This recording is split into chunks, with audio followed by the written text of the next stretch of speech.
एक आदमी ने अपने गले में रस्सी डाल ली थी। वो आत्महत्या करने जा रहा था, लेकिन जैसे ही वो कुर्सी को लात मारने ही वाला था, तभी उसने सामने की इमारत में एक बेहद हॉट और खूबसूरत लड़की को देखा। जब उसे एहसास हुआ कि उसकी तरह कोई और भी जिंदा है, तो वो हैरान रह गया।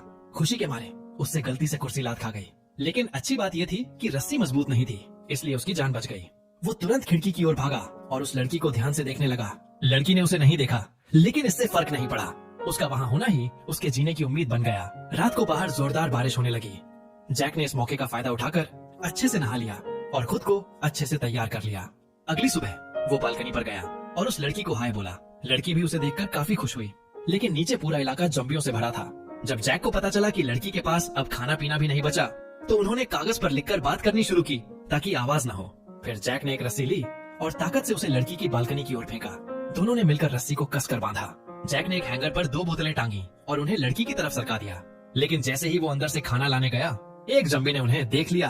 वह भूखा ज़ॉम्बी बहुत फुर्तीला था और सीधा लड़की की तरफ चढ़ने लगा। जैक ने यह देखकर एक शराब की बोतल उठाई और ज़ॉम्बी की तरफ फेंकी। ज़ॉम्बी ने दिशा बदली और जैक की इमारत की तरफ चढ़ गया।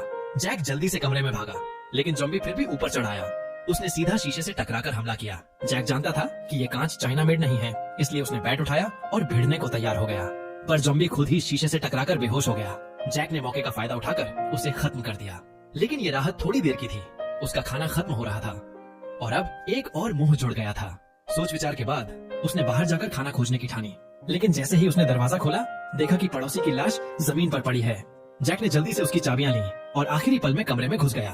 उसने तुरंत वहाँ का सारा सामान इकट्ठा किया और धीरे से घर लौट आया, लेकिन खाने को कुछ खास नहीं मिला।